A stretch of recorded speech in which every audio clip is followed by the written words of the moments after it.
Okay, so with this video, I'm resurrecting a controversy that came up around Christmas time. Now, it's ended up taking me a while to get around to finishing this, but I think Holy Week and Easter is an apt time to address this subject. I'm going to discuss a lot here, so I'll be releasing this in several parts. Yeah, after part one, you can go on to watch part two. To give a little bit of a recap on this, Kim Iverson made this comment about how Jesus cannot really be defined as a Jew, at least in the way that we use the term today. And her main point was that the identity of Jesus has become politicized. So she made this video explaining what she means when she says that Jesus is not a Jew in the way that we define it today. She started this on Twitter. Of course, like on Twitter, people start arguing. It became very controversial. And then these guys here from this podcast, I guess I don't really watch these guys. I'm not that familiar with them. The one, David Wood, who's this white guy with the glasses.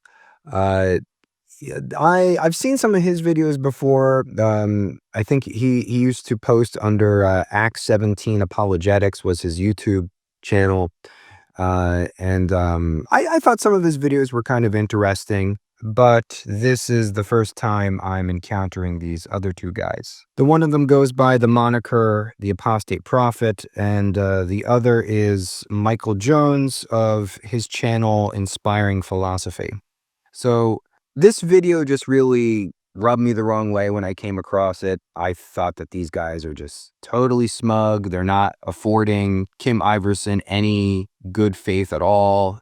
They just keep mocking her throughout the video for not knowing enough of what she's talking about. But in actuality, Ms. Iverson is directionally correct here, and I think she raises a number of valid points. However, she does, throughout this video of hers, speak with this very authoritative tone as if she definitely knows what she's talking about. It would have been wiser on her part if she had qualified what she was talking about by naming her sources, where she's getting her information from. She has researched this topic as an amateur, and there's nothing wrong with that. I'm not an expert, so obviously I don't believe that you must be an expert in a topic to try to give your opinion about it and discuss it. However, at the same time, if you are an amateur, you have to approach it with some humility. So she does seem a little bit too sure of herself in discussing this. But again, that doesn't mean that a lot of her core points are wrong. Now, a big part of this controversy pertains to the Israel-Palestine conflict, and these guys are all apparently very Zionist. So they just want to prematurely write Kim Iverson off because she supports the cause of Palestinian liberation, and they don't want to even try to see her side of the argument. So let's play the video. It's 3 hours. The whole thing that they made is 3 hours and 45 minutes long. Obviously, we're not going to go through the whole thing. I'm just going to pick out some clips here. If you want to watch the whole video, it's in the description. She's been making some of the dumbest arguments I've ever seen on Twitter. Like, I actually screenshot some of them. Like, she said, Jesus and her followers from before his birth believed he was the Messiah, making them automatically not Jews as we understand the term today. Like, do you not, what on earth are you talking about? Like, the Messiah is a Jewish concept.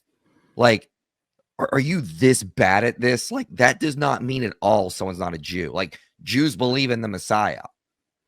Duh. We Yeah. disagree on who the Messiah is, but we agree there's a Messiah. Christians and Jews do. So, that's such a bad argument. Okay, her key qualifier that this guy Michael Jones overlooks is the clause, as we understand the term Jew today. Furthermore, on his point about both Jews and Christians believing in the Messiah, the main essential difference that separates Jews and Christians today is not belief in a Messiah per se, but that Jesus is that Messiah. And that's why people who believe in Christ are not considered Jews today. Her main point is that identifying Jesus as a Jew, the way that it's used today, would identify Jesus with the modern state of Israel and would lead Christians to support the state of Israel no matter what it does. This gets into the religious aspects of Zionism, especially for Christians, which is a topic that's going to come up a lot in my video series here.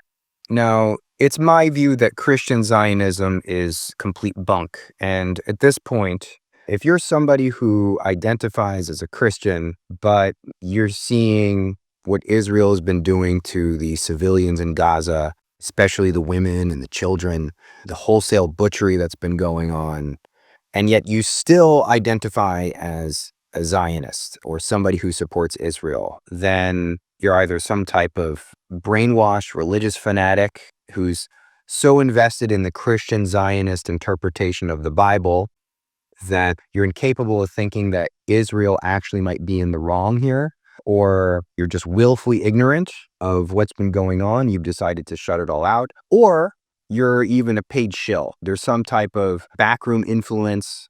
We know this goes on with social media influencers. There have been influencers that have been offered money to say things in support of Israel. You know, there are claims that the Daily Wire is essentially a Israeli cutout, Israeli propaganda operation. So I don't know which category these guys fall into, but at this point, there's no excuse. By any objective measure, Israel's campaign in Gaza does not conform to a just war, especially as that concept has been developed in the history of Christian thought. Denying Jesus as a Jew, find me one historian that would agree with her. I can't. Like, even Jesus mythicists would be like, yeah, if he existed, he would have been a Jew. I mean, like, they obviously believe nonsense as well, but I mean, like, I can't find one historian who believes in an historical Jesus that would deny he was a Jew. Okay, well, there was another video that was made in response to this one by a guy who does this podcast, Strange Theology, and he demonstrates that there are indeed academics who have made some of the same points that Kim Iverson does in her video here regarding how the word Jew is used today versus how it would have been used back in the time of Jesus. How just by the nature of religion itself has evolved, that the meaning has also evolved. Well, one second though, because that's when she says today's definition of Jew, you could define Jew in a number of ways, right? You could define Jew by belief. You could define it by a certain sort of Jew, like rabbinic Judaism or something like this. You can be talking about biologically, like your DNA. You go back to the tribes of Jews or something like that. You could use this a lot. And when someone says a Jew by today's definition, and there are multiple definitions, you're usually about to get some equivocation. That's usually a sign that someone's about to start equivocating. Well, that's the thing, is she doesn't seem to understand the word Jew has multiple definitions. So in her video that she posted, she's going over, she's like, well, Jew can't mean religious Jew because we have people who identify as Jew that are atheists. And then but Jew can't mean ethnicity because we have people from Iran or Persia that identify as Jew. And I'm like, are you really this bad? Like, she'll use like criteria to dismiss one definition and not realize that the term Jew has multiple definitions. Kim Iverson's point is that the word Jew, especially from the 20th century on, has been a term with a lot of different definitions. Is it a race? Is it a nationality? Is it a religion? Is it an ethnicity? Is it all of these things? There's actually a very long Wikipedia article on the very question of who is a Jew. One prominent intellectual who is an authority on this matter is an Orthodox rabbi named Yaakov Shapiro. And Rabbi Shapiro has in fact been on Kim Iverson's program before. So he states that the idea of a Jew being defined by anything other than religion is historically a new phenomenon, coming about only in the past 100 plus years. And he makes a very solid and thorough argument why this is the case. On the other hand, you have the state of Israel, which defines Jew both in the religious sense, but also in this kind of ethno-racial sense, where anybody who is descended from at least one Jewish grandparent could be defined as a Jew. Zionists considered a nationality, and in fact, in Israel, it is officially designated as a nationality, where your nationality is not Israeli, it is Jew. Then you have the anti-Semites, who have their own definition. They would define it more in racial terms. For example, in Nazi Germany, it didn't really matter if you practiced a different religion, if you were a convert to Christianity, as long as you came from that Jewish heritage, you could be persecuted. So Kim Iverson is right. If you want to label Jesus as a Jew, you first have to define what a Jew is, because as we can see in the 21st century, the very term Jew is loaded and complicated.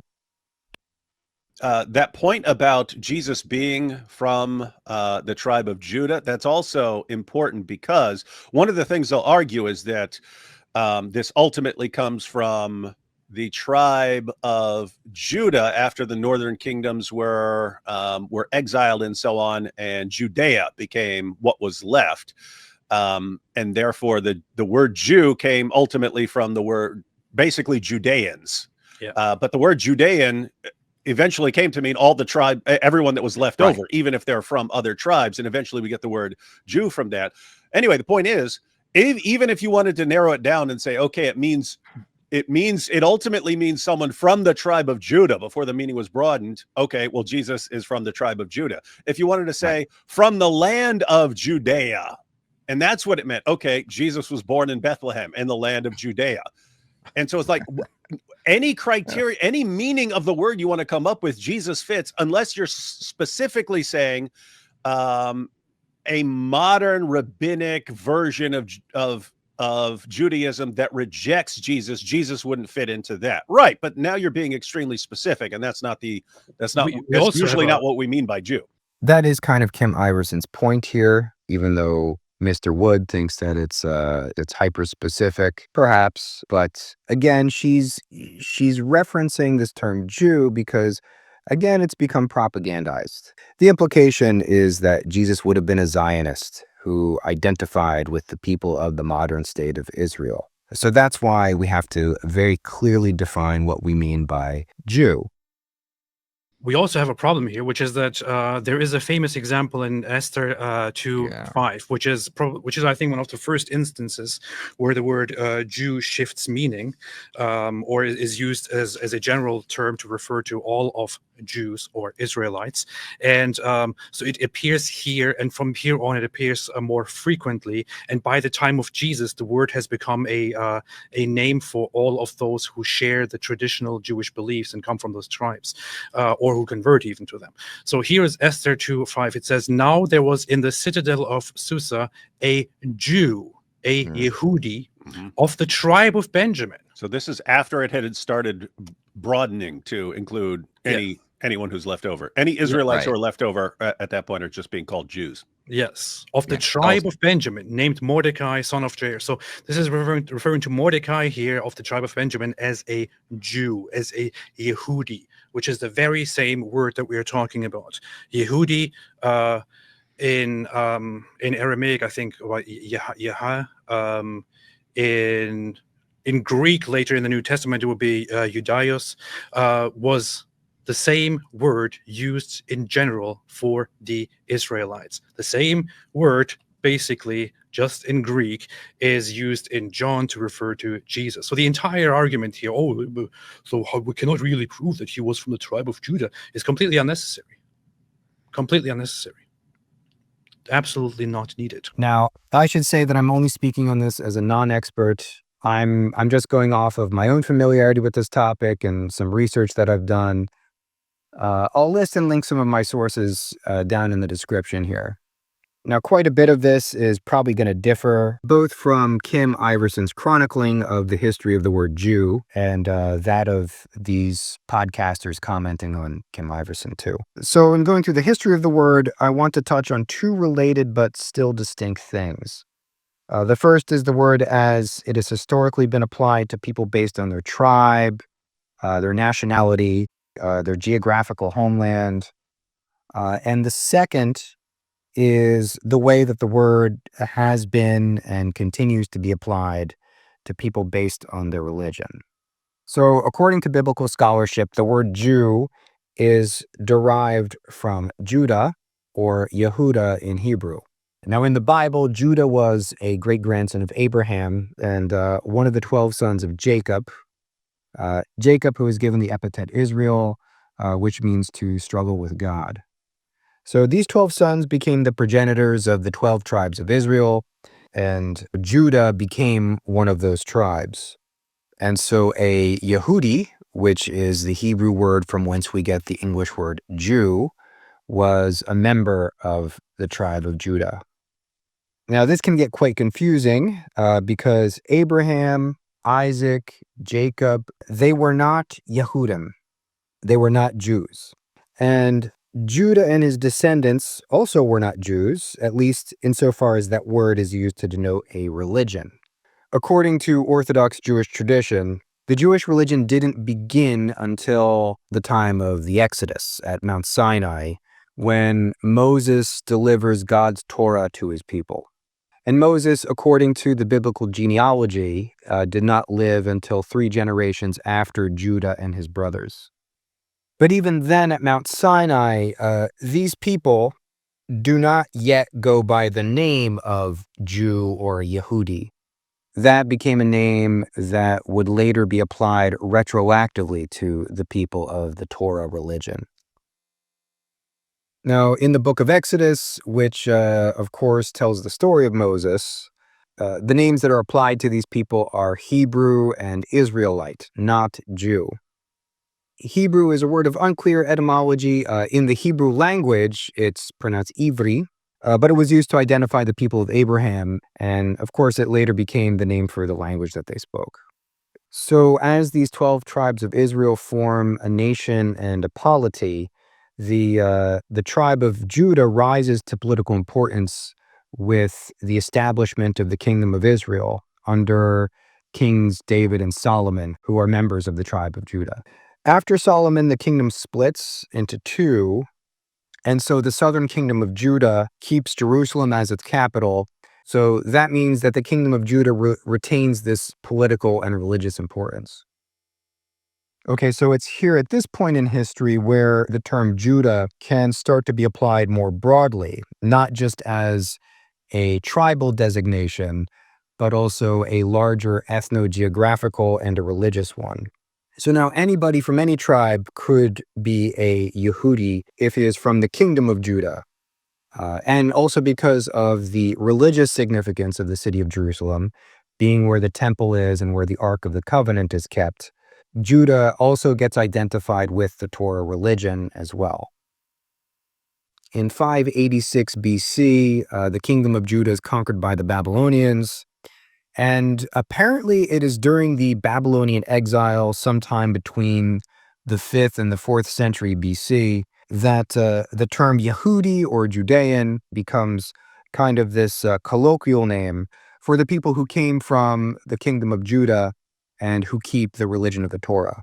Sometime later, after the Babylonians are taken over by the Persians, the Yehudim are allowed to return to their homeland, and eventually, a few centuries later, they are successful at reestablishing an independent kingdom of Judea under the Hasmonean dynasty in the 2nd century BC.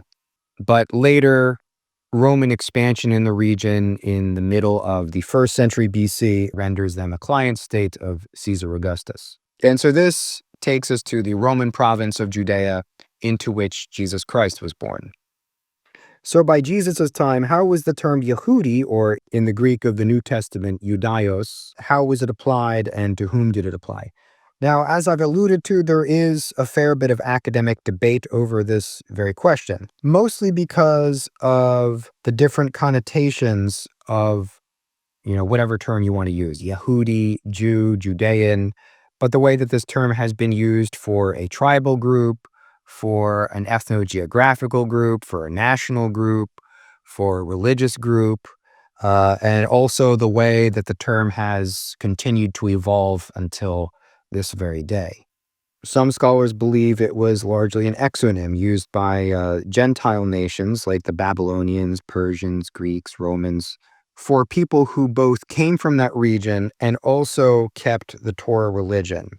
Whereas internally amongst themselves, the Jews would mostly use the term Am Yisrael, meaning the people of Israel.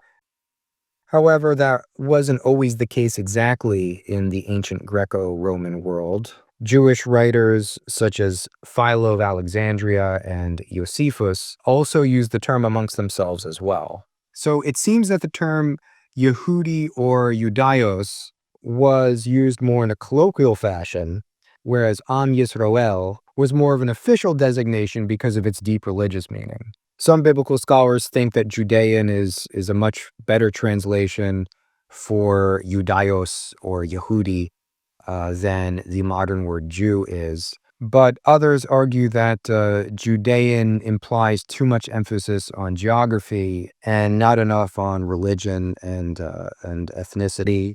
So whatever term you want to use, Yehudi, Ioudaios, Judean, Jew, the question that we're concerned with here is, in the historical time and place of Christ, how was it primarily used? Did it designate a nationality, a geography, a genealogy, a religion, or did it encompass all of these depending on the context?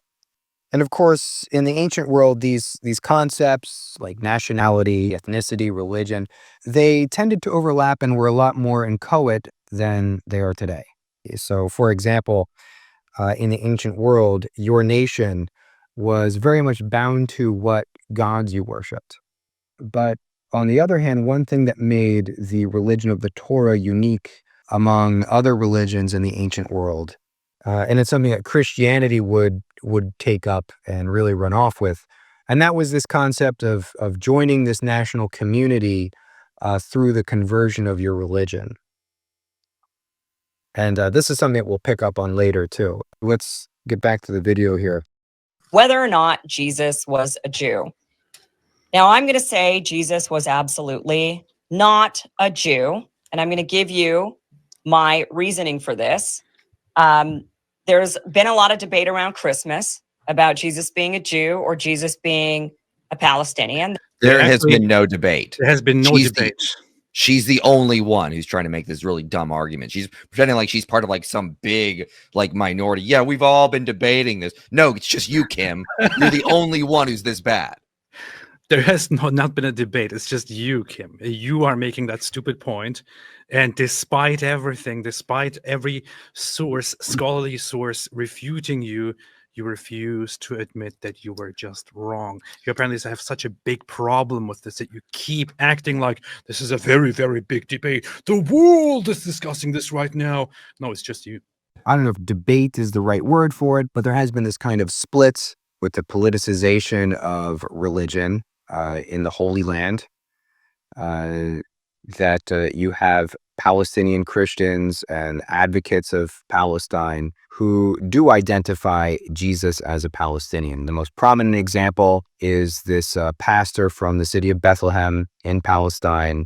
I believe his name is Munther Isaac. I think it was in his church during last Christmas and this Christmas where they had the nativity scene of Jesus wrapped in the Palestinian keffiyeh scarf. And then on the other side, you have the Christian Zionists who claim that the Israelis of today are the people of Jesus and that Christians need to support Israel.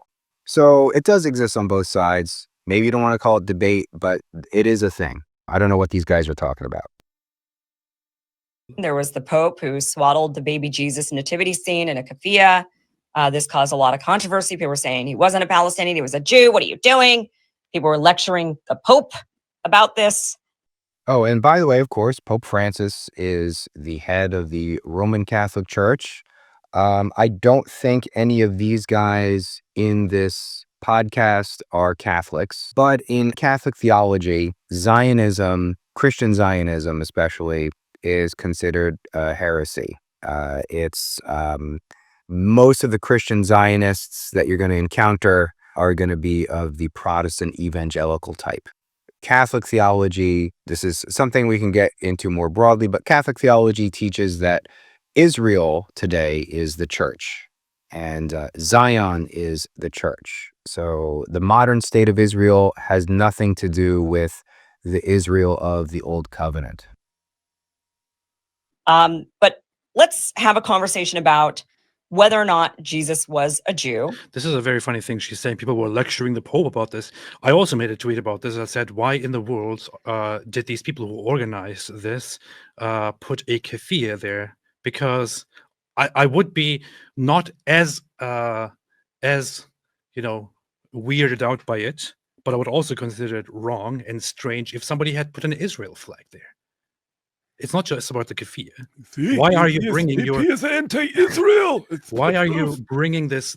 Why do you have to bring it into every single freaking thing? And why do you have to force it into this? Why do you have to,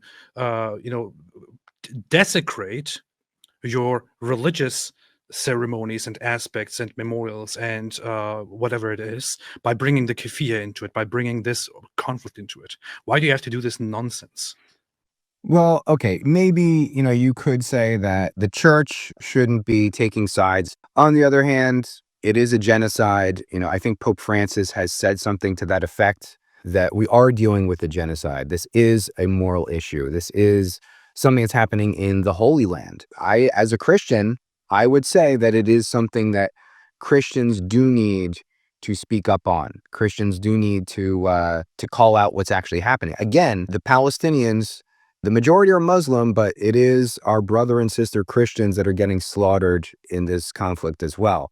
Not that the life of a Palestinian Christian child is of any greater value than the life of a Palestinian Muslim child. If all the Palestinians were Muslims, this is something that should outrage Christians, and we should be calling for an end of it, especially American Christians, that our government is complicit in this genocide by sending money and arms to Israel. Officials like Anthony Blinken or members of Congress who keep supporting Israel and voting in favor of sending them aid, they are aiding and abetting this genocide. They are criminally liable, and God willing, one day they will be held accountable for this. If not in this lifetime, then in the next lifetime for sure. So it is definitely an issue in which Christians should take a side. Maybe they don't have to support everything about what the Palestinian cause represents, but they should at least take a side that Israel must stop this genocide and Israeli officials need to be held accountable for it. And the pro-Palestine side has been so brutally exploiting Christianity and Jesus. Israel is bombing millennia-old churches, and the Christian community in Gaza is almost nearly extinct at this point, thanks to what Israel is doing. So, of course, we're exploiting Christianity, as he puts it. This idiotic point and saying, oh, he was a Palestinian. And when we respond, it's saying, oh, why are you arguing about this? Yeah, because the other side keeps milking this. In a certain sense, yes, Jesus was a Palestinian. Of course, not in the modern sense, the same way that we can't say that he was a Jew in the modern sense. But the people who are Palestinians today, they can trace their lineage all the way back to the people at the time of Jesus. So, of course, the area of Israel and Palestine has traded the hands of different empires throughout history, from the Romans to the Byzantines, to the Arabs, to the Crusaders, Turks, to the British. So, of course, there's going to be a lot of intermixing from the different conquests. However, there's still a genetic lineage of people who are living in Palestine today, the Palestinians today, all the way back to the natives of that area during the time of the Roman Empire, during the time of Jesus. So in a certain sense, you could say that Jesus was a Palestinian. In the time of Jesus, nobody officially referred to the place that Jesus was in as Palestine or Philistine or anything like that. People referred to it, or officially, the Roman Empire officially referred to it as Judea. It was the region was called Judea. There were Judea, Samaria, and Galilee, and the collective of these places were generally referred to by Jews as Israel, as the land of Israel, while Romans officially called that place Judea. Actually, in the time of Jesus, Palestine was a name that was already in common use to refer to that region. Even though that you could say that it was an exonym, there were Jewish writers like Philo, a Jewish philosopher from Alexandria. He frequently used the name Palestine in his writings. The name carried over from the Crusaders to the Ottomans, and then after World War I to the British Mandate of Palestine, and hence where we get the name to call the Arabs of the region Palestinians. After the Bar Kokhba revolt in the 2nd century, the Romans made a direct effort to suppress the Jewish identity, to destroy the Jewish history and legacy in Jerusalem, and officially changed the name to Syria Palestina, based on the Greek designation of a western coast of the land, based on the early population of the Philistines, which at that point no longer existed. So this was purely a Roman attempt after Jesus's death, a century after Jesus's death, to rename the place and to eradicate any Jewishness about it. They gave it the name Palestina. Before that, nobody referred to that place officially as Palestine. Sure, it's possible that Emperor Hadrian renamed the province from Judea to Palestine just to spite the Jews for their insolence, but I don't think there's any contemporaneous evidence of that. And to be honest, it sounds like another one of these Zionist talking points that is intended to deny the legitimacy of a Palestinian nation state. To say that there isn't and never has been a real Palestinian people. I am specifically aiming this at the Christian community who continues to believe that Jesus was a Jew. And I'm also aiming this at the Jewish community who keeps telling the Christian community that Jesus was a Jew. Now, why this matters. There is an entire nation murdering people right now for not being Jews in order to create a Jewish nation. Stop. Wait, that's why they're killing them? They're saying, hey. So I saw her argue this before in posts, Oh but this is so ridiculously absurd. I mean, nobody who has a slight understanding of the conflict would sit here and argue such a ridiculously stupid thing. What a completely retarded moron are you, Kim? Is that really why Israel is slaughtering people because they are not Jews and because they want to establish a Jewish state? And they say, oh, there are all these other people, they are not Jews, so we have to kill them.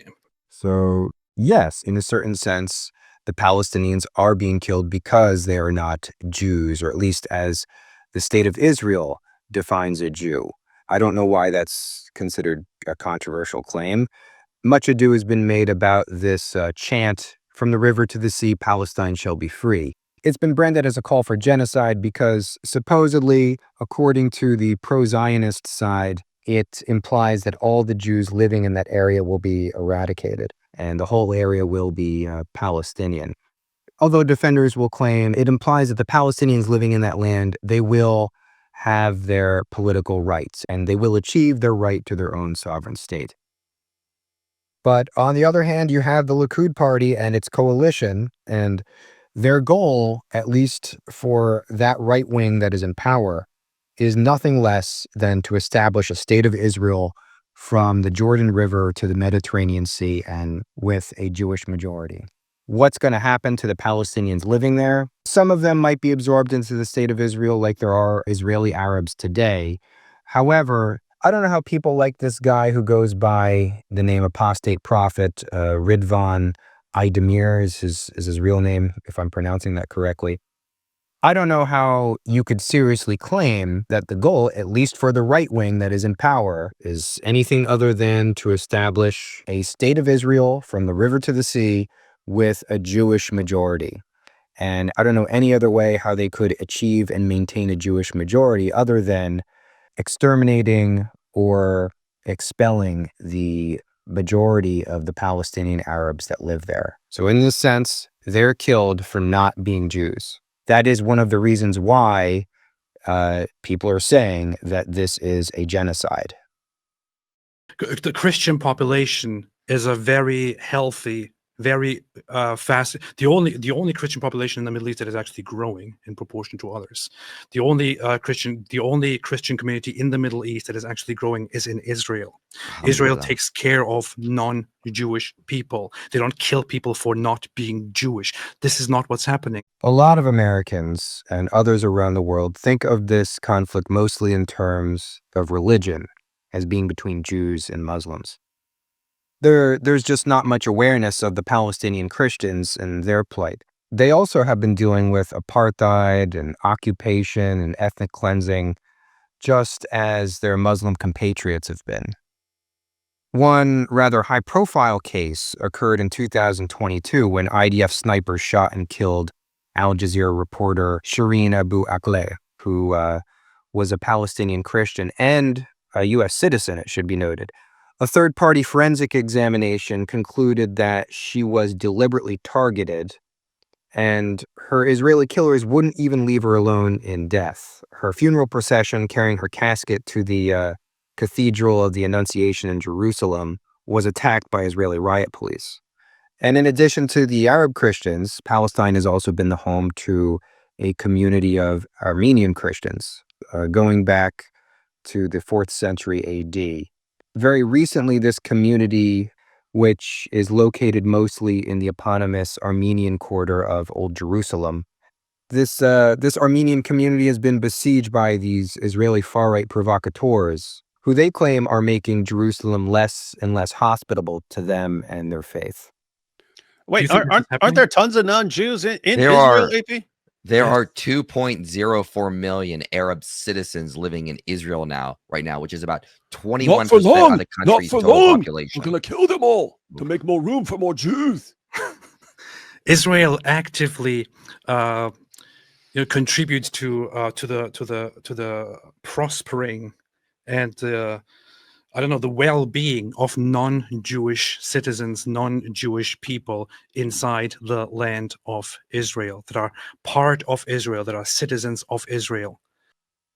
Yes, there are Arabs who are citizens of Israel, and they do have representation in government, and there are Arabs who have served on Israel's Supreme Court. However, they still are, in quite a few respects, second-class citizens who aren't afforded all the same legal rights as Israeli Jews. According to Israel's 2018 self-determination law, only Jews have the right to exercise self-determination in Israel. And this is a basic law in Israel, so that means that it determines how courts will interpret the law when it comes to non-Jews. And if such laws were still in force in America today or in any democratic country, they would rightfully be denounced as racist. The other side, especially the Islamists, the other side are the ones who keep this conflict alive and going, because the other side are the ones who cannot accept the idea that Jews can independently be in charge and have a state here. Guys like this, with the Israel-Palestine conflict, you're always going to hear about the Islamic extremists. You're going to hear about Hamas, and they're going to say, well, Hamas is the same as ISIS. But never will you hear that it's brought up that there's also fanatical extremists on the Israeli side as well, fanatical religious extremists that also are playing their role in this conflict. That is almost always overlooked, always ignored, but it cuts both ways. And in this conflict, there's also a discrepancy in which side has greater power over the other. So it's not Hamas, it's not the Islamists that have the power in Israel. This land is Islamic land. It belongs to us. How dare these Jews establish their sovereignty here? We have to fight them. We will never give up our land. We will kill them eventually, and so on. This is what the conflict is about. It's not just Muslim Palestinians that are fighting against Israel. There are, in fact, resistance groups that have been founded by and led by Palestinian Christians as well. There is the Popular Front for the Liberation of Palestine, and its offshoot, the Democratic Front for the Liberation of Palestine. Now, it should be noted that even though these groups were founded by Christians, their professed ideology is Marxist, not Christian. There's also the other main party among Palestinians, other than Hamas, which is Fatah. That is a secular party, and it also includes Christians among its ranks. Is she saying that the reason for the bombing in Gaza right now and so on, it's because the Jews looked over and they said, "Hey, there's a bunch of non-Jews over there. Let's kill them and take their what are all land." those non-Jews doing over there? Right.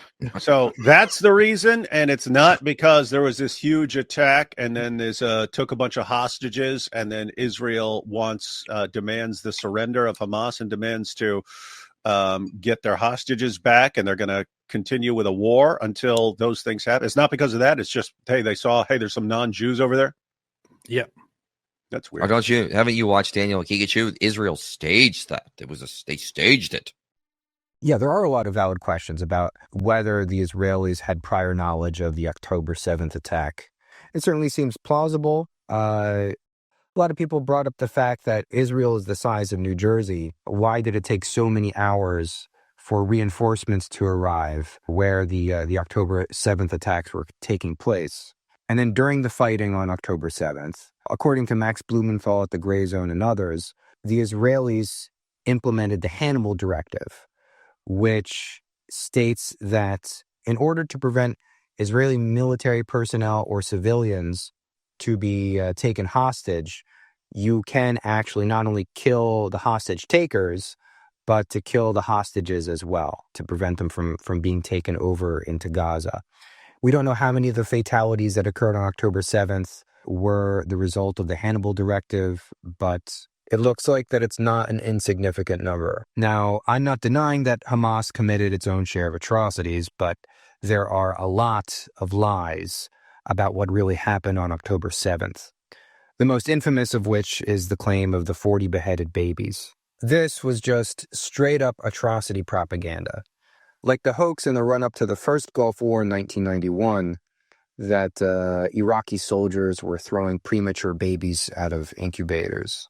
So any claim made by Israeli officials needs to, at best, be treated with the utmost circumspection. Even Bill Clinton recently came out and he said, when I've had to explain to young people what was offered to Yasser Arafat and what he turned down, they can't even understand. Like, they think this is just a conflict of like the Jews trying to oppress and kill other people. They wanted to make peace. They agreed to the plan where Yasser Arafat got 95% of what he wanted, a capital in East Jerusalem and everything, and he turned it down. So but it wasn't enough. We wanted more. We also wanted everyone to return to the place, from the river to the sea. I mean, do these guys ever stop and think, why is it the case that Israel's holding all the cards? Now, they make it seem here like finally giving the Palestinians their own state is just oh so generous and benevolent of the Israelis. Whereas in actuality, the Palestinians would be getting only 22% of the land to which they are indigenous. And on the other hand, the Israelis, who are largely descended from European settlers, would keep 78%. By the way, I actually do wonder what these guys actually think if Palestinians even deserve their own state. Again, the far-right faction in Israel, Likud, and even further to the right, they do not believe that there should be any Palestinian state in the region. So it's very dishonest to pretend that Zionists actually believe that the Palestinians deserve any part of the land at all. Yeah, that's actually happened multiple times where you actually ask them, hey, what do you want that is not just us giving you all of Israel? What will you actually agree to for a second state? Offering a two-state solution. What will make you accept this solution? And they'll come up with a list. We want all these things. And there are specific reasons for not granting everything. They're like, and it's situations like, no, you want the land on top of this cliff with this Jewish village down at the bottom of the cliff. You can literally just toss bombs down on there all day long. We can't give you that spot. And so that's what, when you say 95%, not all of it, it's situations like that. It's like, we can't give you that because that would give you the perfect opportunity to kill as many Jews as you want. So we can't give you that. We also have to guarantee our own safety. But they'll end up with 95%, 97%, 98% in different situations of everything they want. And they always 100% of the time turn it down. And you ask any of these Kim Iverson idiots, why don't they have their own state? Oh, because the Jews won't let them, because the Jews want to take all the land. By the way, these the way that they're characterizing the negotiations between the Palestinians and the Israelis over finally reaching a deal as to how to partition the land, with the Israelis offering the Palestinians up to 95% of what they wanted, and the Palestinians just refusing any compromise at all. The way that they're characterizing this, that is not how it all went down. And for context, keep in mind that this would be 95% of 22% of the Palestinians' native land. If you want to know more about that, I would actually suggest there's a podcast with Aaron Mate, also of the Gray Zone, going back and forth with, I believe his name is Noam Dworman of the Comedy Cellar podcast. They really get into it, debating all of the details of these peace negotiations. And I think they both do a pretty good job of representing both sides. And they're both obviously extremely well read on the topic. So if you want to know more about that, I'll put a link in the description. There's the end of times prophecy. So you've got a group of Christians out there that will support this beginning of the Jewish nation because they believe in an end of times prophecy that says there would be a great gathering of Israel back into that homeland. And when the gathering of Israel happens back in Jerusalem, the Messiah will return. So you've got a group. So here's the thing. From my observation so far, looking at Christian reactions and Christian politics and so on, it seems that the majority of Christians seem to be tolerant, leading from like between tolerant and supportive toward Israel. Those who are explicitly and outwardly supportive of Israel, from what I have seen, from what I can observe, I wonder if there are some statistics on that, are not people who are supporting it because of some end time prophecy. I keep seeing this claim, oh, it's because the Christian Zionists, they're crazy, they want to bring about the end times and so on. I don't see that anywhere. I just don't get it. You could have some people like that who are interested in end times for whom this could be a factor, but usually it's a belief in human rights, and you're basically agreeing with the overall argument that you're right. If you say we do not feel safe amongst people who could turn on us in the drop of a dime, and in other words, the argument for not having an Israel before World War II would have been, what are you talking about? You guys live in various nations. Those nations will protect you. And then all of a sudden you get what happened in World War II, and no, they didn't protect you. And other nations, even when you're trying to flee to them, they don't protect you. And so you guys have a really good case, a really, really good case that you need a place. That's a lot of the basis for support. And then there's just the historical connection and so on with the biblical Israel and so on. So you have a lot of different issues, but I've said before, for me, it's like a human rights issue. It's I agree that they do need a place. That may be true. The majority of Christians in the world are not evangelical Christian Zionists. And that is the group that preaches this end times prophecy. So apparently what they believe is that the old covenant of the Torah and the new covenant of Christ continue to exist side by side until today, and will continue in this fashion until Christ's return. Christian Zionism is actually quite at odds with Orthodox Christian beliefs about Jewish people, the Holy Land, biblical prophecy, etc. And I say Orthodox with a small o here. I don't mean the Eastern Orthodox churches. I mean how all of Christendom has interpreted the theology of the New Covenant outside of this comparatively novel idea of premillennial dispensationalism. Now, to Orthodox Christian doctrine, this belief is heresy because it teaches that Christ did not fulfill and supersede the Old Covenant, and that he is not the Savior and Redeemer of all mankind, because, as John Hagee, a very prominent and influential Christian Zionist pastor, says, Jesus was not the Messiah of the Jews, he was only the Messiah of the Gentiles. Now, Hagee believes that Israel, and by Israel he means the Jews around the world today and the modern state of Israel, are God's earthly people, and the church is God's heavenly people. So people like Hagee and his ilk believe that Jews must have control of the Holy Land in order to bring about the return of the Messiah. And the war, the conflict, the genocide that comes about with this is all part of the Armageddon prophesied in the book of Revelation. Now, again, that's not something that the majority of Christians in the world believe, and I will go with what Mr. Wood says, that it's probably not something that the majority of Christians who support Israel believe. They may have other reasons for supporting Israel. However, the Christian Zionists in America are extremely influential in politics, especially in Republican politics. There are a number of prominent politicians, Mike Pence, Ron DeSantis, Ted Cruz, Nikki Haley, that appear with Hagee and are featured speakers at these Christian Zionist conventions. And evangelicals like Pence are very close to the aforementioned Pastor Hagee. So, and these Christian Zionist organizations, they raise a lot of money for these politicians. They are a problem, but they are a very large and influential group. They might not be the majority, but they have a lot of power and influence. So their bizarre biblical beliefs about the end times prophecy is influencing U.S. policy towards Israel. So that's not an exaggeration. It was Nazis during World War II and prior arguing Jesus wasn't a Jew against the overwhelming consensus. And like Richard Steigman Gall talks about this in his book, The Holy Reich, is that some of the Nazi high command was pushing like a new form of Christianity, which is just some sort of neo-Marcion nonsense. They called it positive Christianity. Yeah.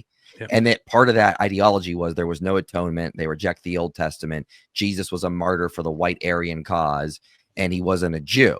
And they're pushing against Catholics and Protestants who are saying he obviously was. I mean, this is just nonsense. So they had to build up this whole, house of cards that he wasn't a Jew, reinvent Christian theology that was just blatant heresy. I mean, if anything, they were the ones trying to push against the consensus. And like, if anyone was trying to say Jesus was a Jew, it was in response to that absurd nonsense.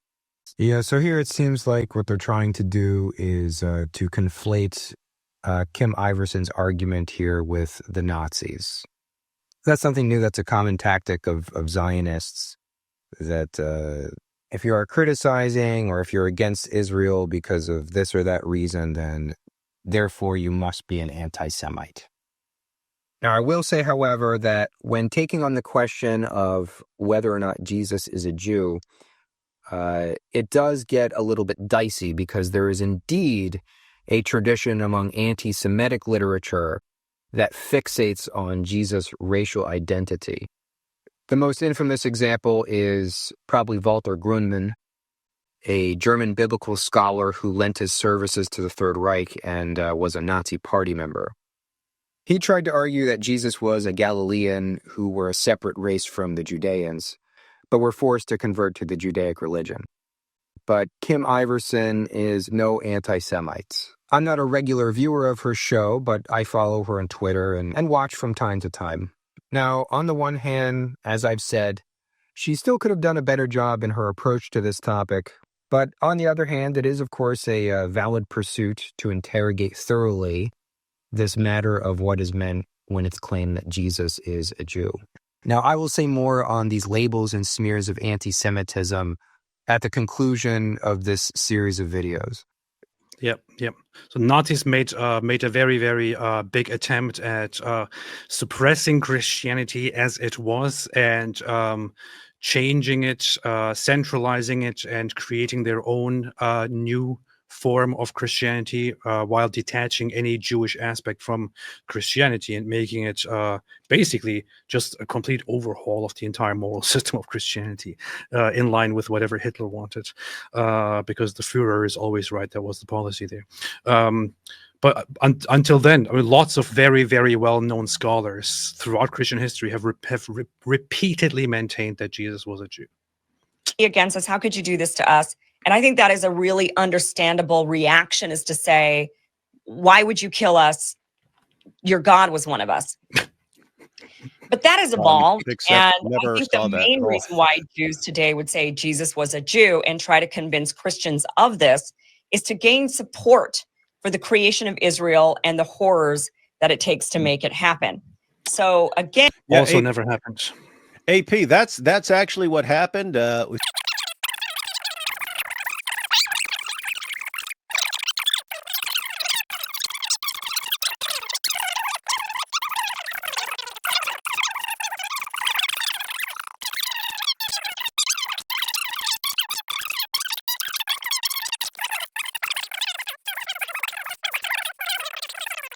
Powerful. some people will say to me, Kim, it doesn't matter. Genocide You're is a bad, moron. no matter what. It You're doesn't an matter what idiot. you believe. None of that is relevant, but it You're is. stupid. Because again, you're not going to convince people who believe in religion. You're not going to convince them by saying, look, genocide is bad no matter what, and you should just agree with that, and you should just stop supporting it. They're still going to support it if they believe that this is what their God wants them to do. Wait, Now, you hear this? Going into this. So now we believe that since Jesus was a Jew, that therefore we have to support the Jews as they commit genocide. And then please tell me which Christian believes such a thing, Kim. Yeah, Please. that's what's amazing. Like, what has she said at any point? We've listened to her for several minutes now. What has she said at any point that I've ever seen anyone believe? And she's putting this forward as this is the belief. This is standard. I've never seen anyone who believes the thing she's saying. And she's saying this is just standard belief. And she's fortunately, she's here to rescue us from things that we don't believe at all. I just find it so funny. It's like repeatedly she tells us that this is something that we have been taught after the Holocaust and it has not been corrected. Here is the Greek text. So now we're actually getting into where the main point of contention is.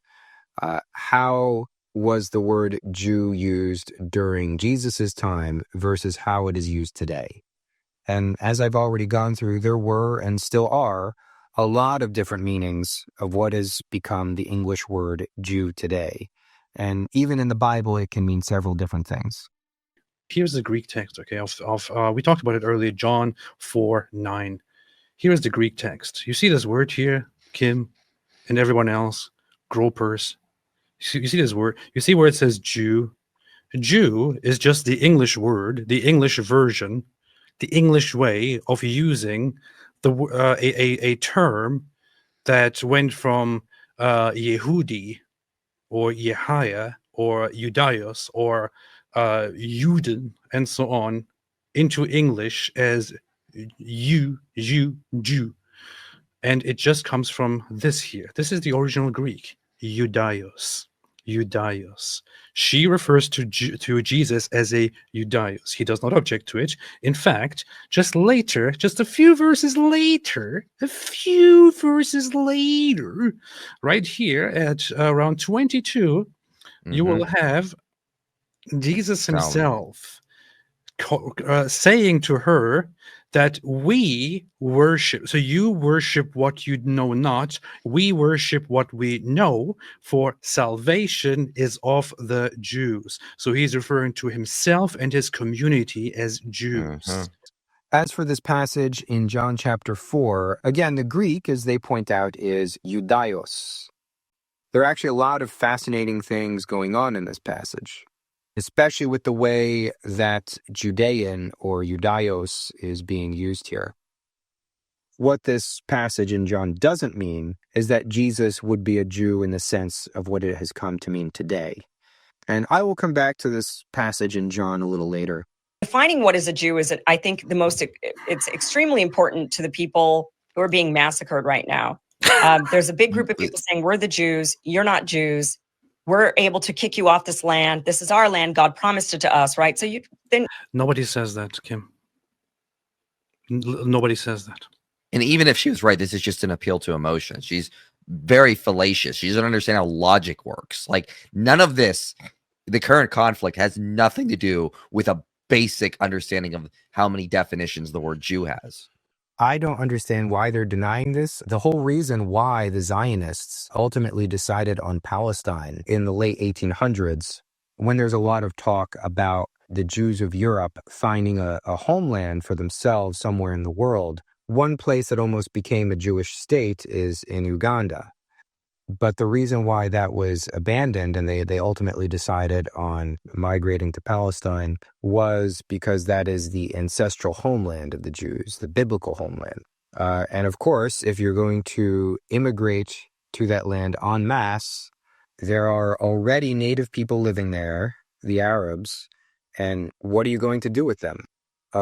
Vladimir Jabotinsky, one of the preeminent Zionist leaders in the early 1900s, whose acolytes included Menachem Begin and the father of Benjamin Netanyahu, and who has been labeled a fascist by Rabbi Shapiro and other scholars. And not just in the empty hyperbolic sense of fascist either, but in that he actually applied fascist ideology to Zionism. He said of the Zionist project in Palestine that, quote, all colonization must continue in defiance of the will of the native population. So that is the reason for this conflict, that they feel that the land is entitled to them because of the Bible, because they're Jewish, and that they are the right, you hear this all the time. You have Zionists, for example, like Barry Weiss. She is not a religious Jew, as far as I know. She is secular. But she says that the Jews are the indigenous people of that area. And so therefore they have a right to that land. Ben Shapiro makes this argument. So I don't know why they're denying it. This is a very, very popular claim for Zionists. And in reference to the fact that most Zionists, from Herzl to Jabotinsky to Benjamin Netanyahu today, are secular and not in any way religious, Israeli historian Elon said, most Zionists don't believe in God, but they do believe that he gave them Palestine. Today, the identity of Jews amongst Jews themselves can't even be defined. They can't even define what is a Jew. Jesus They was a can. Jew. They can. It's just you have multiple definitions because you can mean different things. You can mean when you say is someone a Jew, you can mean are they practicing the religion, or are they practicing a specific version of the religion? You could mean someone who descends from one of the tribes. You could mean multiple things. Again, as mentioned, there are a lot of different meanings to the word Jew. Orthodox Jews like Rabbi Shapiro would argue that it only applies to people of the Jewish religion. But then you have Zionists who wanted to make it into a nationality, a Jewish nationality. You have people who claim that it's an ethnicity. Anti-Semites and Zionists alike will claim that Jew is a race. But one thing's for certain is that we can't anachronistically apply these interpretations of the word Jew to the people living at the time of Christ. Now, as I've mentioned before, in the ancient world, your national identity was very much bound to your religious identity. But this concept of religion as something that could transcend nations was already emerging in Judaism by about the 3rd to 2nd century BC, and it really took off with the growth of Christianity in the 1st century AD. So even if in the Greco-Roman periods of ancient Palestine, being a Judean was linked to your nation or your genealogy, that national or ethnic identity is not what made you a Judean. The religion of the Torah wasn't something that was exclusively based on one's genealogy. Being a Jew didn't necessarily have to mean you were of the tribe of Judah or any of the other 11 tribes of Israel for that matter. The essential thing was your adherence to this religion of Yehovah and his Torah. This concept of being a Jew in purely an ethnic sense did not exist at all at this time. So the adherents of the Torah religion may have tended to be of the Judaic nation, but they didn't have to be. So yes, the Israelites may have gone on to form their own nation and polity, but that was something that overlapped with and grew out of their religion. The religion wasn't created by the state. Now, one interesting thing that both Jews and Christians believe is that the Am Yisrael, the nation of Israel, is a spiritual nation, not a physical territory, not a bloodline. If you accept God's covenant, you become a member of the nation of Israel. Now, of course, Jews and Christians identify their respective religions by the different covenants. The Jews with the covenant with Moses, and the Christians by the blood of Christ, but both religions transcend the temporal nations in favor of the eternal nation. And this was a unique concept in the Greco-Roman world. Persian Jews that have completely different culture than Ashkenazi Jews.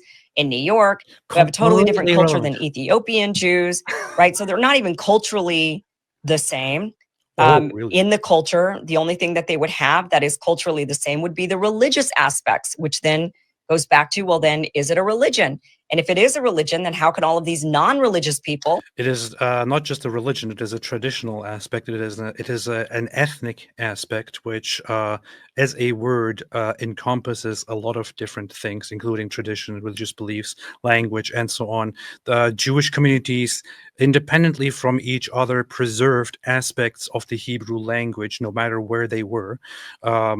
Which is how it was also not impossible for Jews to come together and re-establish Hebrew as their common language. Every religion influences the culture that it's introduced into. You know, for example, if you take a Catholic, you take a Catholic from the United States, a Catholic from France, a Catholic from Argentina, a Catholic from the Philippines, they're going to have a lot of cultural differences. However, there are also going to be similarities. There are going to be things that they all have in common just by virtue of the fact that they are all Catholics. So it's the same with Judaism. The religion is going to influence the ethnicity. It is going to influence the culture. But these are overlapping dimensions. So the word Jew in and of itself and the word Catholic in and of itself, that these terms, the term Catholic or the term Jew, these terms refer primarily to a religion first, above all. You've got Russian Jews who are also really white. You've got Persian Jews. You've got Iraqi Jews, right? You've got them all over the place from different races. You've got Asian Jews. So these are not, so it's not a race. It's not a bloodline because you can convert into it. That's the same thing as what you just said. Oh my But God. oh my God, There's a couple of yeah. reasons. Think about what she's saying. She's saying since there is no one meaning of the word Jew, therefore there is no meaning to it. The way that Israel, the Israeli state, wants to define Jew, it is almost like there is no meaning to it. So if Jew implies that you adhere to a monotheistic religion that believes in the Hebrew God, why is it the case that in Israel you are still considered a Jew even though you might be an atheist? You believe in no God.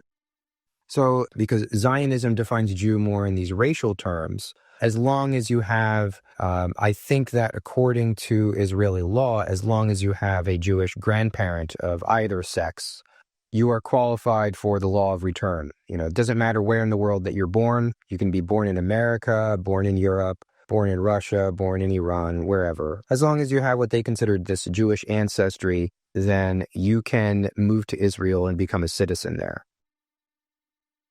Now, I'm of the inclination that Rabbi Shapiro is correct and that you cannot divorce the Jewish identity from the religion.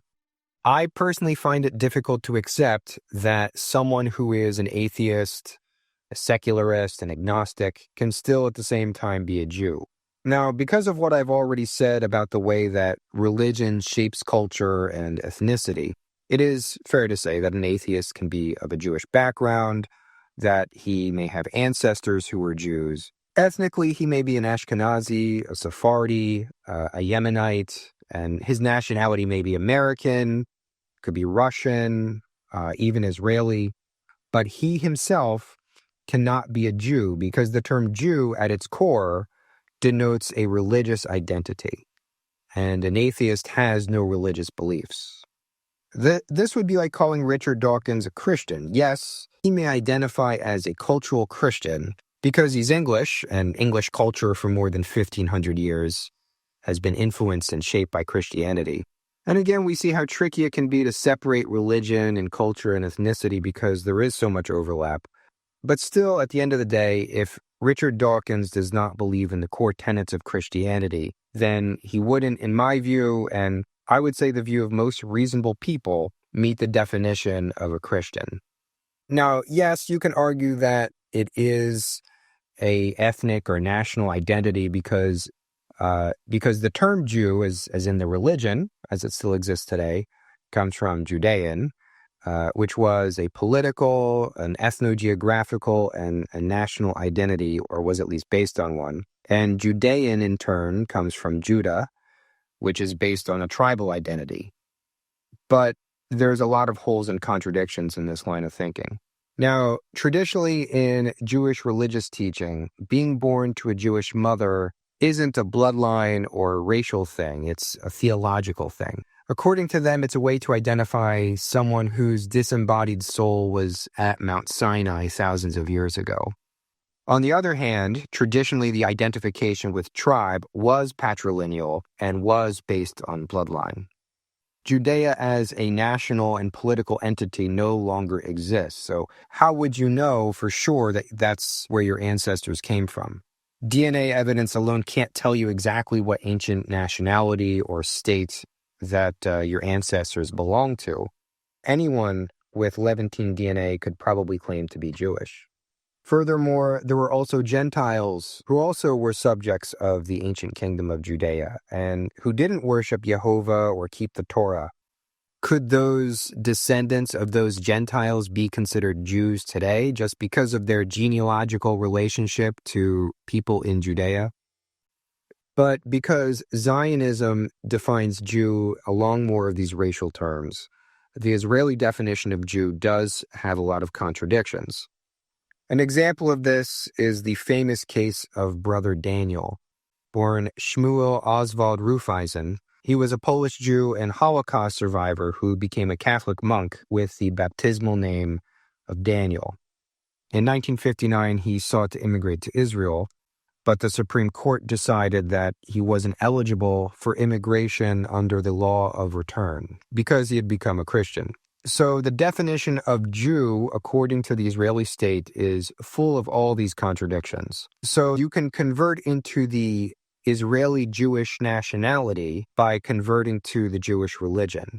Israel will recognize converts with no Jewish background at all, like Ivanka Trump, for example. But then you have secularists who don't observe the Jewish religion at all. Netanyahu is one of these, as were virtually all of Israel's founding fathers. They are also considered Jewish. But then you have people who are of a Jewish background but believe that Jesus is the Messiah. They are not Jewish as per Israeli law. Make it make sense. If Jew is a nationality, then someone's religious views should be completely immaterial, especially if Israel wants to claim itself to be this modern Western democracy. The same way that in France or in the US or Australia, you can be a Christian, you can be a Muslim, you can be a Jew, you can be an atheist, you can be whatever religion or non-religion that you want. That doesn't have anything to do whether or not you are an American citizen, a French citizen, an Australian, whatever. So if there are these contradictory definitions of Jew, then it does sort of become this term with no meaning. So Kim Iverson does have a point with that. Much of religion outside of Christianity and Islam, for example, was generally not seen in quite the same. Judaism and many other religions were historically not seen in quite the same way as a community as Christianity and Islam are, for example. You said not seen. Because Christianity and Islam are proselytizing religions, they are not restricted to a certain community that just preserves and continues it. In Hinduism, which is also a very large religion, you have a similar aspect, an aspect that is similar to Judaism, for example, where it generally goes together with a certain tradition. Whether now people are born into it or out of it, or people join it or not, does not really make much of a difference. You can generally identify Hinduism in history with a certain population. You can generally identify Judaism in history with a certain population. It is an ethno-religion, ethno-religion insofar that it is not just a religious belief, it is rather a tradition, a heritage, a tribe, together with religious beliefs, and so on. Now, he does have somewhat of a point here, but you could kind of say the same thing about Christianity or Islam. Again, like I said before about religion being at the center, being the keystone of our ethnicity. Although Judaism does tend to be less actively proselytizing than Christianity or Islam in comparison, there have been episodes of mass conversions in the past. There was the Kingdom of Ioudaios. The Hasmoneans forced their subjects to convert to Judaism. There's evidence that it happened in Khazaria in the early medieval period. And so these mass conversions show that Judaism is not exclusive to one ethnic or national group. This is a legitimately horrible problem, and that you have people who watch the biggest idiots on the planet make stuff up in front of them, and they love it. Yeah. Mm-hmm. They love being fed nonsense. So there were a lot of different sects during the time of Jesus. There were the Sadducees, there were the Essenes, there were the Zealots. There were also the So Zealots, Pharisees, and let me see, Zealots. Yeah, Zealots. There were also the Zealots, by the way. Zealot's another one of those words that has multiple meanings. So, like, why is she like bringing that up? How could what do you mean? What do you mean, zealot? Yeah. What she's trying to get at here is that the way that Jew is defined during the time of Jesus, you had all of these different sects, and all of them were claiming to represent the true religion of the Jews. The same way that today, that you have all of these different sects of Christians that claim to be the true Christians. We can call them all Christian in a certain umbrella sense, but within these different sects and denominations, they're going to say that, no, we have the true doctrine of Christianity more than the others. There were the Samaritans, there were the Nazarenes. So Jesus was a Nazarene. He was not a Pharisee. He was what Jesus. See, now was...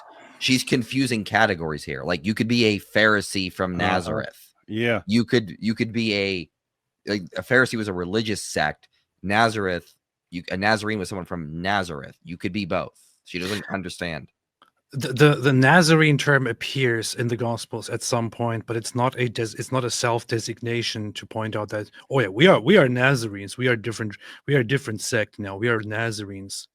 It becomes a term as a result of, correct me if I'm wrong, as a result of the rabbis and the others referring to the followers of Jesus as the Nazarenes, because he is from Nazareth and they gather around him.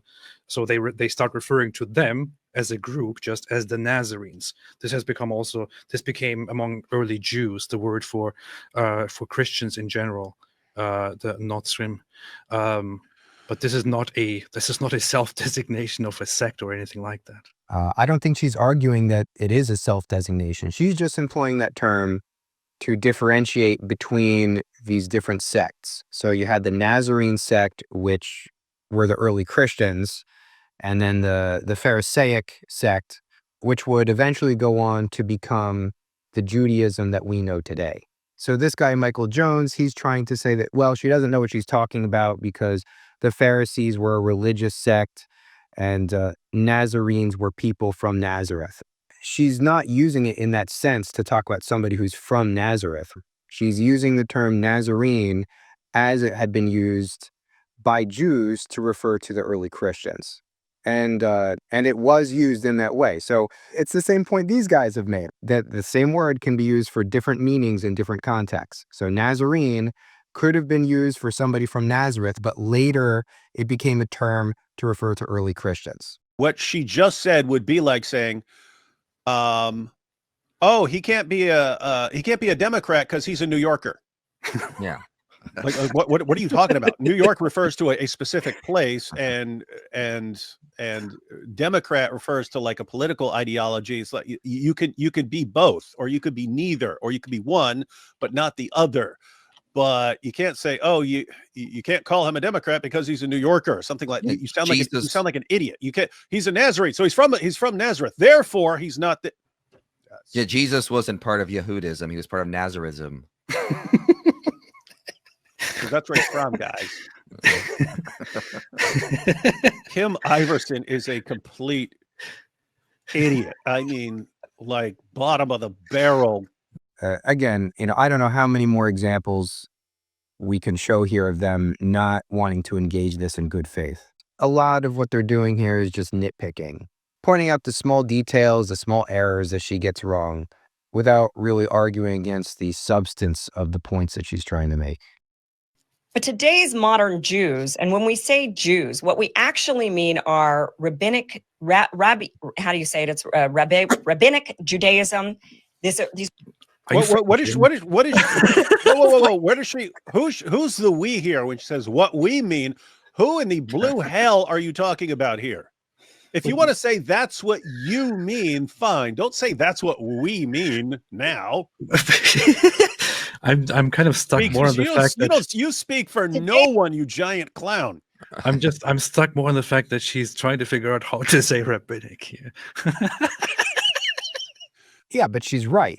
The way that the word Jew is used for people today, even if you want to define it as people who are secular Jews or ethnic Jews or whatever you want to call it, most secular Jews are Ashkenazim, Jews originally from Central and Eastern Europe, and their ancestors would have been the Jews that followed rabbinic Judaism.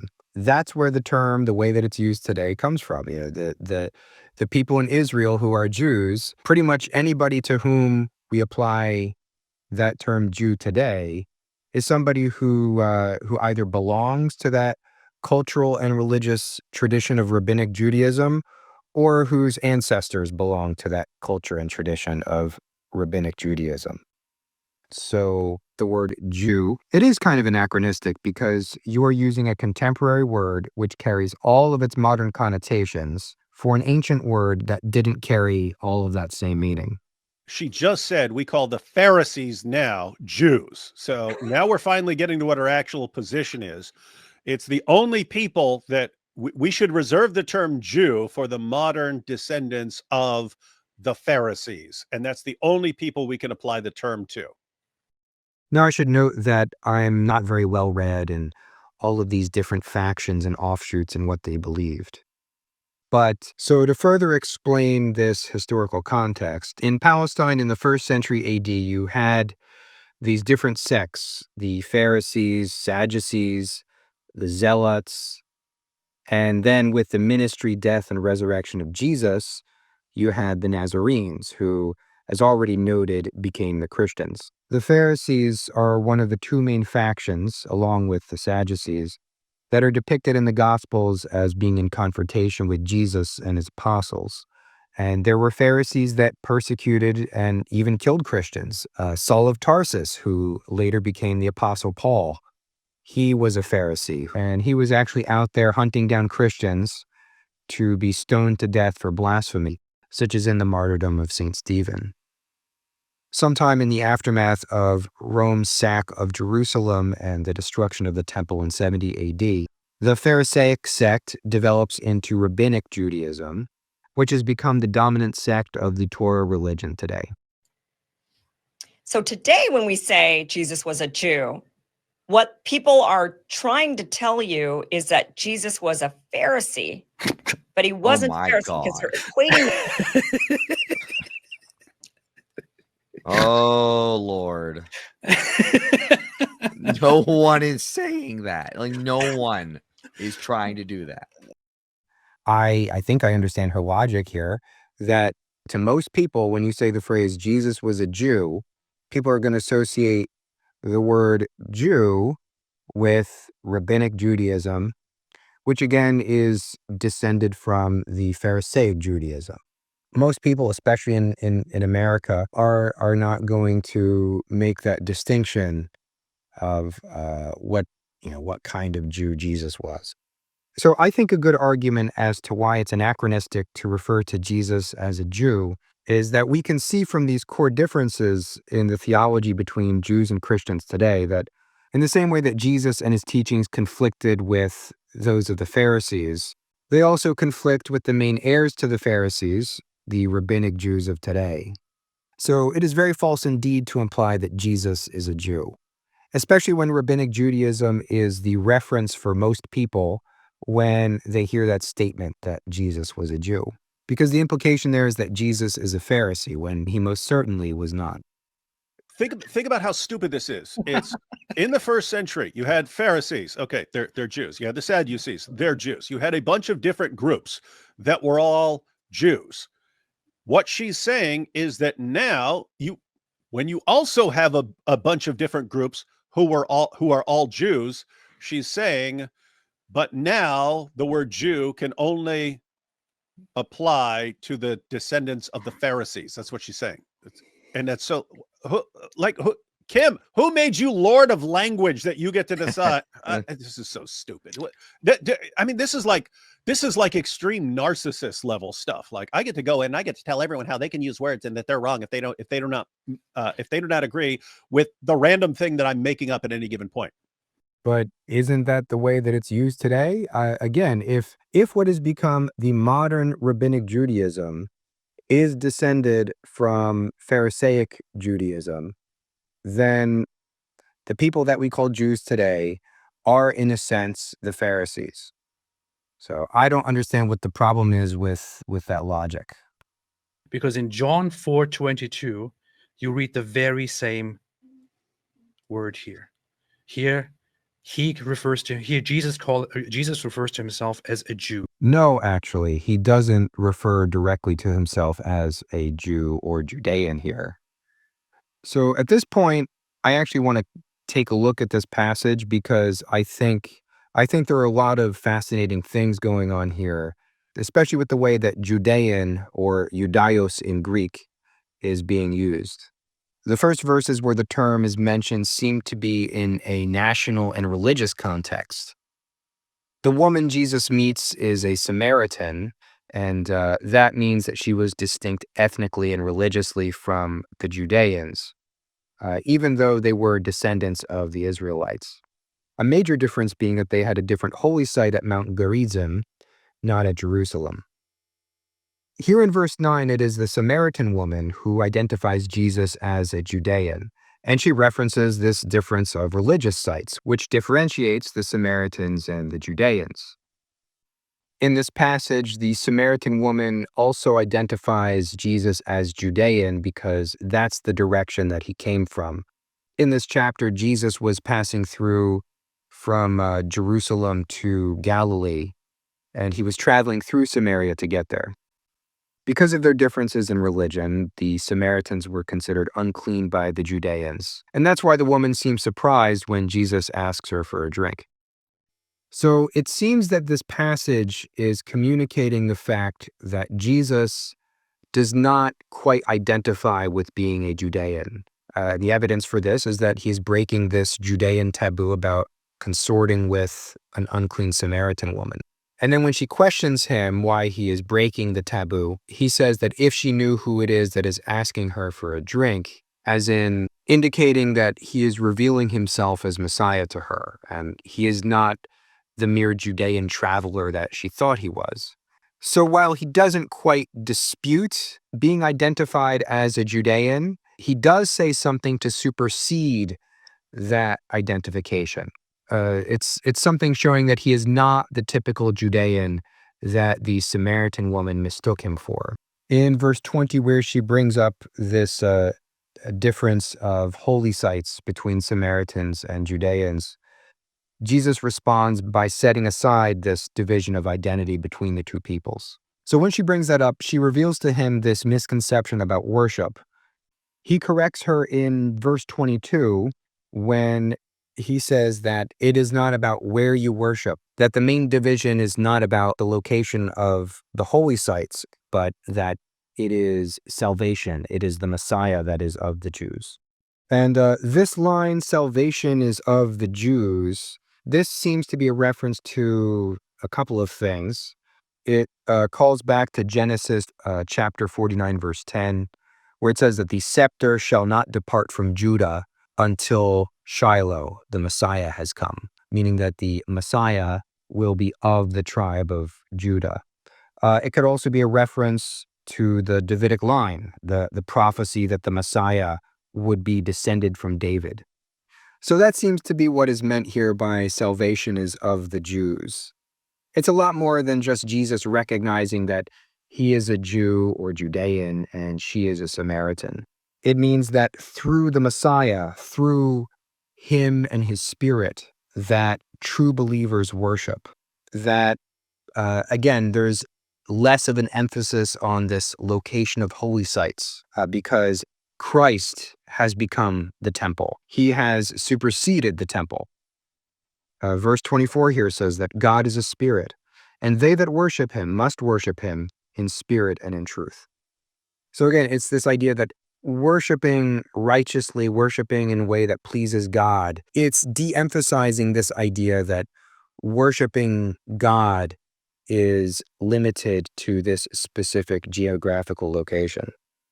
So as a result of this exchange, the Samaritan woman then comes to believe in Jesus as the Messiah, and she goes to tell that news to her fellow Samaritans, and many of them meet Jesus and likewise come to believe in him as the Messiah. So the lesson of this passage and its usage of Ioudaios, or Jew or Judean, is as a way to first contrast the differences between Judean and Samaritan, but then to supersede both of those categories to bring about a new identity of Christian. So there's a lot more going on with the way that this passage uses that term Ioudaios than just mere evidence that Jesus was a Jew like everyone else. Kind of the way that these guys and others are citing this passage to support their side in this debate of whether or not Jesus was a Jew. So yes, Kim, if you accept that Paul called himself a Jew, then you also have to accept that Jesus called himself a Jew. You have just destroyed yourself entirely. Yeah. Well, that's it, folks. That's it. There is no way out of this. Unless you say, "Oh, okay, I was wrong. Actually, Paul didn't call himself a Jew." I can already tell you, if I brought this to her face right in front of her, by her own definition, by her own standard, she just completely destroyed herself. If I brought this in front of her, she would move the goalpost immediately, and go to I mean, what is a Jew anyway? Like definition. Yeah. What an ass.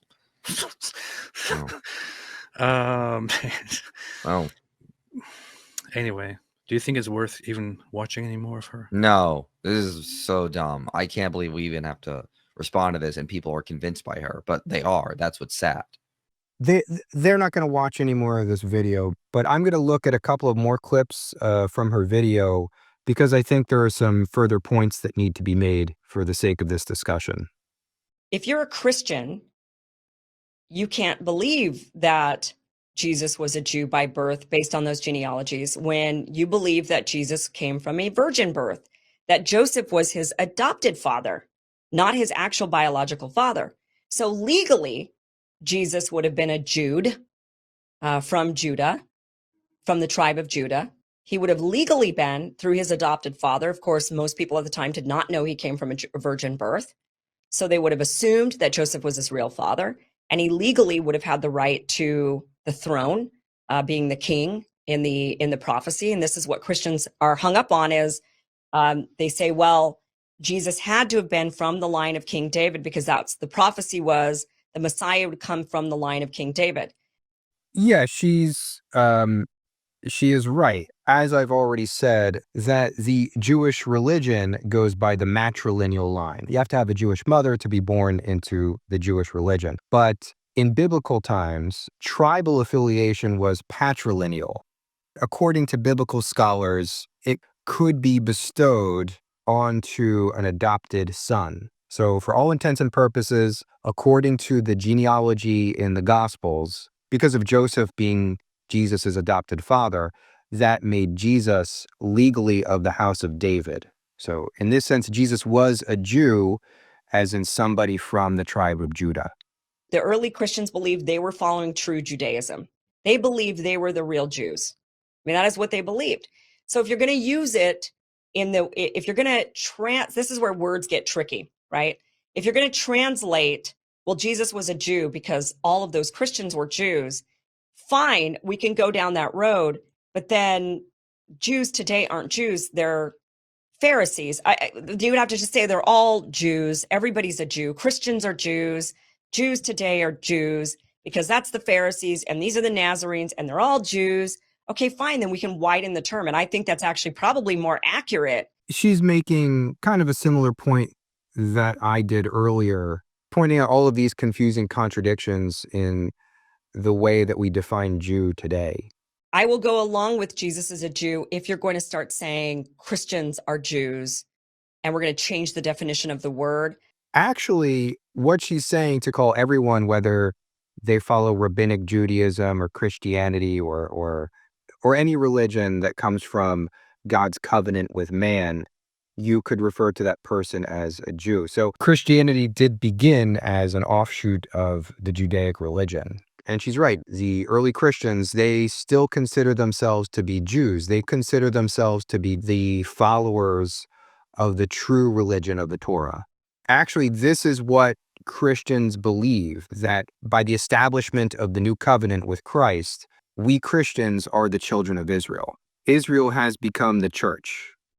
Well, what we also know is that of the 12 tribes of Israel, 10 of them were lost, right? What does that mean they were lost? They didn't just disappear like in the, Atlantis. No, they were lost in that they assimilated into other cultures. So some of the tribes became Christian. Some of the tribes became Muslim eventually over time. Some of them got sucked into the Roman way. They scattered and they went all over the world according to the prophecies, right? The 12 tribes scattered all over the world, never to be heard from again, meaning they don't identify as Jews today, but they're still Israelites. And this kind of flies in the face of the whole point of people like Barry Weiss or Ben Shapiro, that the Jews today are the indigenous people of historic Palestine.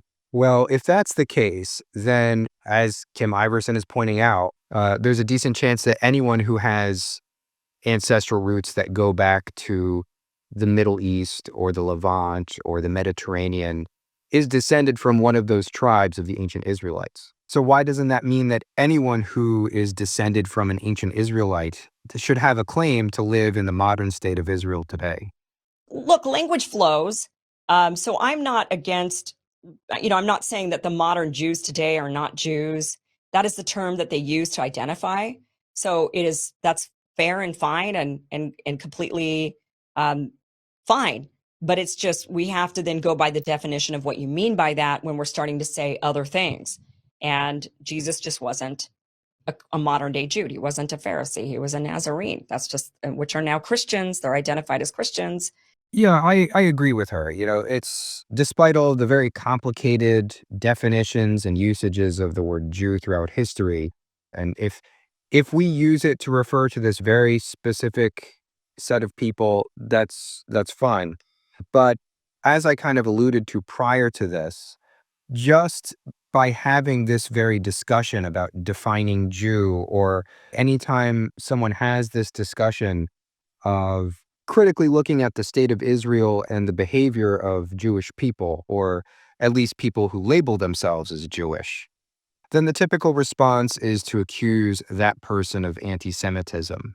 Now, of course, these accusations are almost always going to be made in bad faith.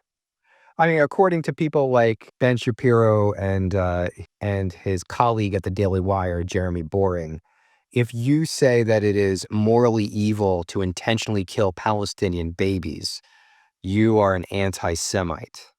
So it really just becomes a very convenient and, in a lot of cases, useful tool to shut down all criticism, regardless of whether or not it is warranted and legitimate.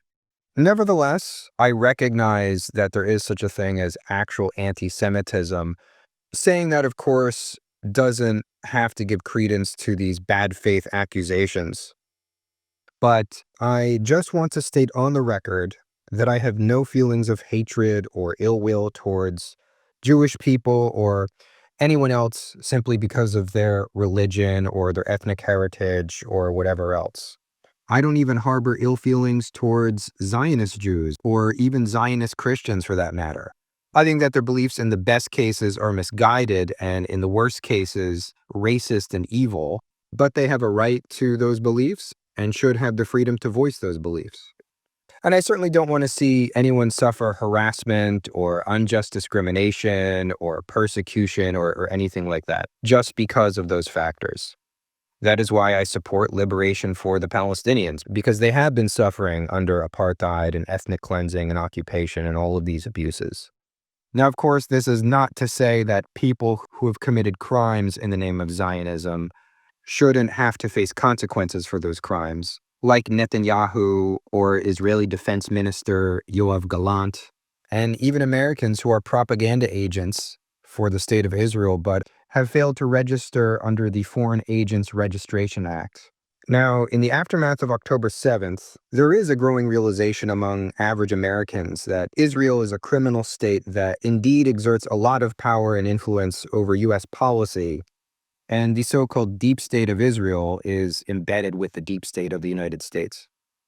So this growing sense of public consciousness has now created new opportunities for anti-Semites to come out of the woodwork and conflate actual concerns about Zionist power, both obvious and clandestine, with protocols of the Elders of Zion type conspiracy theories. This is very evident on social media platforms, especially on Twitter or X as it's called now. Now, I realize that some of my remarks in this series of videos can be offensive to some people, but causing offense to someone is never a good barometer for judging whether or not something you say is true or legitimate or worthy of discussion. Now, my remarks that non-believers in God or the Torah do not really meet the definition of Jew, I'm sure people could interpret this as me denying Jewish existence or identity. But if you listen carefully to my argument, it's not that I deny Jewish experience or Jewish persecution. Anti-Semites throughout history, they refused to accept even secular Jews or Jews who converted to Christianity. People in Nazi Germany were persecuted because the Nazis defined a Jew as a race. I don't deny that aspect of people's experiences and those episodes in history are a horrible thing. I'm just trying to point out that there are contradictions with how Jew is defined, especially the way that it's defined officially by the State of Israel. Again, how can Ivanka Trump, who is only a Jew by religion, and Sam Harris, who is an atheist and a Jew by Israel's definition, how can both of these people be Jews, but Brother Daniel, according to the State of Israel, was not a Jew because he had converted to Christianity? As for my opinions toward the existence of the State of Israel, a common cliche that's thrown around when debating the Israel-Palestine issue is asking if one believes that Israel has the right to exist. And my response to that is really that any state does not have the right to exist as such. People have a right to exist, and if a people constitute a nation and that nation wants to organize a state to represent it, that's fine.